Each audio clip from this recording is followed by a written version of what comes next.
BC జనాభా సేకరణను కాంగ్రెస్ గతంలో ఎందుకు చేయలేదని కేంద్ర మంత్రి కిషన్ రెడ్డి ప్రశ్నించారు. బీసీలను మోసం చేసేందుకు కాంగ్రెస్ ఇంకా ప్రయత్నిస్తూనే ఉందని విమర్శించారు. కాంగ్రెస్ పార్టీ అనేక విధాలుగా తప్పుడు ప్రచారం చేస్తుందని ఆరోపించారు. కాంగ్రెస్ పార్టీ బీసీలను పీఎం సీఎంలను చేసిందా అని నిలదీశారు. నగరంలోని ఇందిరా పార్క్ వద్ద బీజేపీ ఆధ్వర్యంలో నిర్వహించిన ఓబీసీ మోర్చా మహాధర్నాలో కిషన్ రెడ్డి మాట్లాడారు. బీసీలకు జనాభా సేకరణ తర్వాతే సామాజిక న్యాయం జరుగుతుందన్నారు. బీసీల గురించి మాట్లాడే హక్కు కాంగ్రెస్కు లేదని చెప్పారు. ప్రభుత్వం ప్రకటించిన విధంగా బీసీలకు 42% రిజర్వేషన్లు ఇవ్వాల్సిందేనని కిషన్ రెడ్డి డిమాండ్ చేశారు.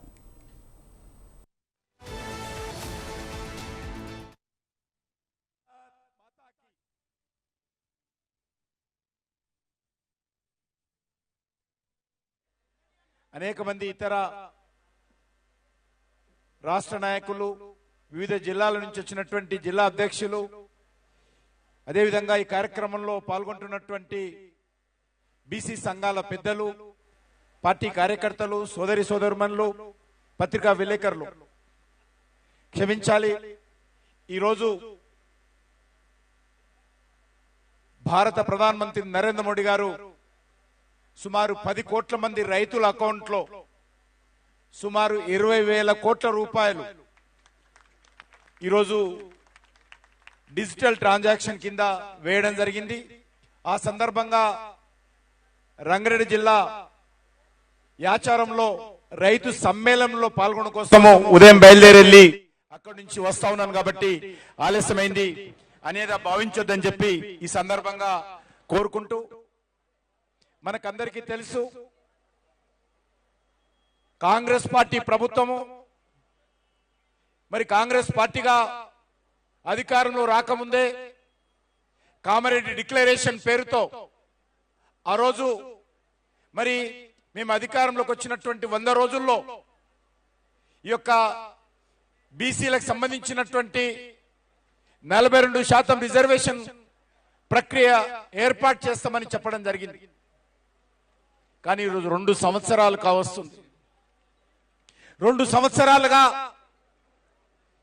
బీసీ రిజర్వేషన్ సంబంధించినటువంటి ప్రక్రియ ఇంకా పూర్తి చేయకుండా తమ చేతగాని తనంతో ఈరోజు మరి భారతీయ జనతా పార్టీ మీదనో కేంద్ర ప్రభుత్వం మీదనో బట్టగాల్చి ముఖం మీద వేసే విధంగా బురద జల్లేటువంటి ప్రయత్నం కాంగ్రెస్ పార్టీ చేస్తా ఉంది.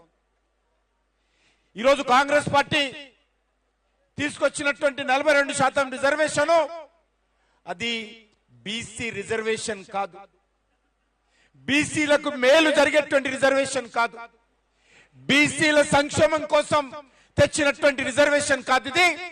ఇది మతపరంగా ఓట్ల కోసం, బుజ్జగింపు రాజకీయాల కోసం ఇది ముస్లింలను మేలు చేసేటువంటి రిజర్వేషనే తప్ప ఇది రిజర్వేషన్ బీసీలకు ఏమాత్రం మేలు జరగదని ఈ సందర్భంగా మనవి చేస్తున్నాను. ఎందుకంటే ఈ రాష్ట్రంలో స్థానిక సంస్థల ఎన్నికల్లో 34% రిజర్వేషన్ అమలు జరిగినటువంటి రాష్ట్రం ఇది. అలాంటి ఈ రాష్ట్రంలో బీఆర్ఎస్ పార్టీ అధికారంలో ఉన్నప్పుడు వాళ్ళు కూడా ఇదే విధంగా మతపరమైన రిజర్వేషన్స్ 12% తెస్తామని చెప్పి అనేక రకాలుగా ప్రయత్నాలు చేశారు. 12% ముస్లిం రిజర్వేషన్ ఇస్తామని చెప్పి శాసనసభలో ముఖ్యమంత్రి గారు స్వయంగా ప్రకటించారు. ఆ రోజు మజ్లిస్ పార్టీ చేతిలో కీలు బొమ్మగా ఉన్నటువంటి కేసీఆర్ ఇదే విధంగా రోజు మజ్లిస్ పార్టీ కనుసైగల్లో 12% రిజర్వేషన్ కోసం ప్రయత్నం చేశాడు. రిజర్వేషన్ కోసం ప్రయత్నం చేయడమే కాదు, 34% ఉన్నటువంటి బీసీ రిజర్వేషన్ మరి ఏ రకంగా కేసీఆర్ 23% తగ్గించాడో తెలంగాణలో ఉన్నటువంటి ప్రతి బీసీ బిడ్డ అర్థం చేసుకోవాల్సిన అవసరం ఉంది. ఈ రాష్ట్రంలో 34% బీసీ రిజర్వేషన్స్ అమలు జరిగాయి. మన హైదరాబాద్ లో 150 సీట్లు డివిజన్లు ఉంటే 50 డివిజన్లను 33% పైగా బీసీలకు కేటాయించినటువంటి పరిస్థితి ఉండేది గతంలో. కానీ కేసీఆర్ పోతూ పోతూ 33%, 34% నుంచి 23%కి తగ్గించిపోయాడు. మళ్ళీ ఈరోజు రేవంత్ రెడ్డిని అడుగుతా ఉన్నాను, 34% ఉన్నటువంటి రిజర్వేషన్ ఈ బీసీలకు ఈరోజు పెరిగిందా తగ్గిందా చెప్పాల్సినటువంటి అవసరం ఉంది. ఈరోజు 42% రిజర్వేషన్ 10% ముస్లింలకు తీసేస్తే బీసీలకు వచ్చేది ఎంత ఈరోజు అర్థం చేసుకోవాల్సిన అవసరం ఉంది. 42% నుంచి 10% తీసేస్తే బీసీలకు మిగిలేది 32%. మరి మీ రిజర్వేషన్స్ పెంచకముందే ఈ రాష్ట్రంలో 34% స్థానిక సంస్థల ఎన్నికల్లో అమలు జరిగినటువంటి ఈ రాష్ట్రంలో 2% స్థానిక సంస్థల ఎన్నికల్లో బీసీ రిజర్వేషన్ తగ్గిందనే విషయాన్ని మనం చూస్తాం. బీసీలకు మేలు జరిగేటువంటి చట్టమా ఇది? బీసీలకు అన్యాయం చేసే చట్టం అని అడుగుతా ఉన్నాను. అందుకే భారతీయ జనతా పార్టీ తరఫున ఈరోజు అడుగుతా ఉన్నాను. షెడ్యూల్ క్యాస్ట్ జనాభా పెరిగిందని చెప్పారు, షెడ్యూల్ ట్రైబ్ జనాభా పెరిగిందని చెప్పారు, ముస్లిం జనాభా పెరిగిందని చెప్పారు, కానీ బీసీ జనాభా మాత్రము తగ్గించి చూపించేటువంటి ప్రయత్నం చేశారు. సరిగ్గా వీళ్ళ సర్వే కూడా సరిగ్గా జరగలేదు. హైదరాబాద్ లో 33% జనాభా హైదరాబాద్ లో ఉంటారు. ఇలాంటి హైదరాబాద్ లో 20% కూడా ఇళ్లకు వెళ్ళలేదు. 20% కూడా ఇళ్లకు వెళ్లి సమగ్రమైనటువంటి నివేదిక తయారు చేయలేదు. అరకొర సర్వేలతో ఈ రోజు బీసీలకు అన్యాయం చేసే విధంగా ఈ ప్రభుత్వం ప్రయత్నం చేస్తుందనే విషయాన్ని ఈ సందర్భంగా మనం చేస్తా ఉన్నాం. అందుకే ఈరోజు మనం అర్థం చేసుకోవాల్సిన అవసరం ఉంది. ఈ యొక్క స్థానిక సంస్థల ఎన్నికల్లో గాని బీసీ రిజర్వేషన్ విషయంలో గాని చాలా స్పష్టంగా మీరు 42కు 42% బీసీలకు మాత్రమే ఇవ్వాలి తప్ప ఈరోజు ముస్లింలకు ఇచ్చేటువంటి ప్రసక్తి లేదనే విషయాన్ని ఈ సందర్భంగా భారతీయ జనతా పార్టీ చెప్తా ఉంది.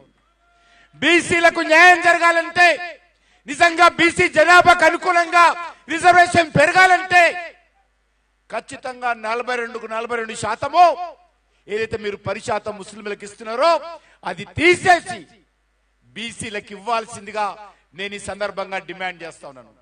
ఆ రకంగా మీరు చేయకుండా దొడ్డ దారితో తప్పించుకునేటువంటి ప్రయత్నము, మరి ఈరోజు మోసం చేసేటువంటి ప్రయత్నము ఈరోజు ప్రయత్నం చేస్తా ఉన్నారనే విషయాన్ని ఈ సందర్భంగా మనం చేస్తా ఉన్నాను. అందుకే భారతీయ జనతా పార్టీ తరఫున చాలా స్పష్టంగా ఈరోజు మేము డిమాండ్ చేస్తా ఉన్నాం. బీసీలకు సంబంధించినటువంటి మెడలు కోసేటువంటి ప్రయత్నము ఈరోజు 32% పేరుతో మీరు ఏదైతే రిజర్వేషన్ ఇవ్వాలనుకుంటున్నారో అది అన్యాయము. మీరు ప్రకటించిన విధంగా బీసీలకు 42% ఇవ్వాల్సిందిగా ఈ సందర్భంగా భారతీయ జనతా పార్టీ తరఫున మేము మరొకసారి డిమాండ్ చేస్తా ఉన్నాం. అంతేకాదు ఈరోజు రాష్ట్రంలో చూస్తా ఉన్నాం, కాంగ్రెస్ పార్టీ అనేక రకాలుగా ఈరోజు తప్పుడు ప్రచారం చేసేటువంటి ప్రయత్నం చేస్తున్నారు. ఢిల్లీకి వెళ్ళేటువంటి ప్రయత్నం చేస్తా ఉన్నారు. ఢిల్లీలో భారతీయ జనతా పార్టీ మీద బురద జల్లేటువంటి ప్రయత్నం చేస్తా ఉన్నారు.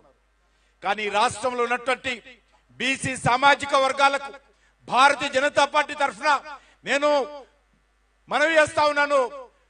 ఈ రోజు ఈ రాష్ట్రంలో బీసీలకు సంబంధించినటువంటి రిజర్వేషన్ విషయంలో భారతీయ జనతా పార్టీ తప్పకుండా ఈరోజు 42% రిజర్వేషన్ కావాలని కోరుకుంటున్నటువంటి పార్టీ మొట్టమొదటి పార్టీ భారతీయ జనతా పార్టీ. ఈ రాష్ట్రంలో గత 11 సంవత్సరాలుగా ఈ దేశంలో ఒక బీసీ ముఖ్యమంత్రిని స్వాతంత్రం వచ్చిన తర్వాత మొదటిసారి ఇచ్చినటువంటి పార్టీ భారతీయ జనతా పార్టీ. ఏ మాత్రం అధికారం లేనటువంటి బీసీ కమిషన్ కు చట్టబద్ధంగా రాజ్యాంగ హోదా కల్పించి అన్ని రకాల హక్కులు ఇచ్చినటువంటి పార్టీ భారతీయ జనతా పార్టీ. కేంద్ర ప్రభుత్వంలో 28 మంది బీసీ మంత్రులను చేసినటువంటి పార్టీ భారతీయ జనతా పార్టీ. ఈరోజు కాంగ్రెస్ పార్టీని అడుగుతా ఉన్నాను. ఇంతకుముందు పెద్దలు చెప్పారు, స్వాతంత్రం వచ్చిన తర్వాత అనేక సంవత్సరాలు మీరు పరిపాలించారు, ఈ రాష్ట్రాన్ని పరిపాలించారు, దేశాన్ని పరిపాలించారు. ఏ ఒక్కసారైనా బీసీ ప్రధానమంత్రి చేసిన ముఖాలా మీవని అడుగుతా ఉన్నాను. బీసీ ముఖ్యమంత్రి చేసినటువంటి పరిస్థితి కాంగ్రెస్ పార్టీ రోజున్న అవకాశం ఉపయోగించుకుందని అడుగుతాను. అనేక సార్లు అవకాశం వచ్చింది, అనేక సార్లు బీసీ సామాజిక వర్గానికి సంబంధించినటువంటి వ్యక్తులు ముఖ్యమంత్రులు కావాలని ప్రయత్నం చేస్తా కూడా ఏ రోజు కూడా కాంగ్రెస్ పార్టీ ఈ రాష్ట్రంలో స్వాతంత్రం వచ్చినప్పటి నుంచి ఈ రోజు వరకు బీసీ ముఖ్యమంత్రిని చేయలేదు, బీసీ ప్రధానమంత్రిని చేయలేదు. అలాంటి మీరు ఈరోజు భారతీయ జనతా పార్టీని విమర్శించేటువంటి నైతిక హక్కు కాంగ్రెస్ పార్టీకి ఉందని అడుగుతాను. అంతేందుకు ఈరోజు జనాభా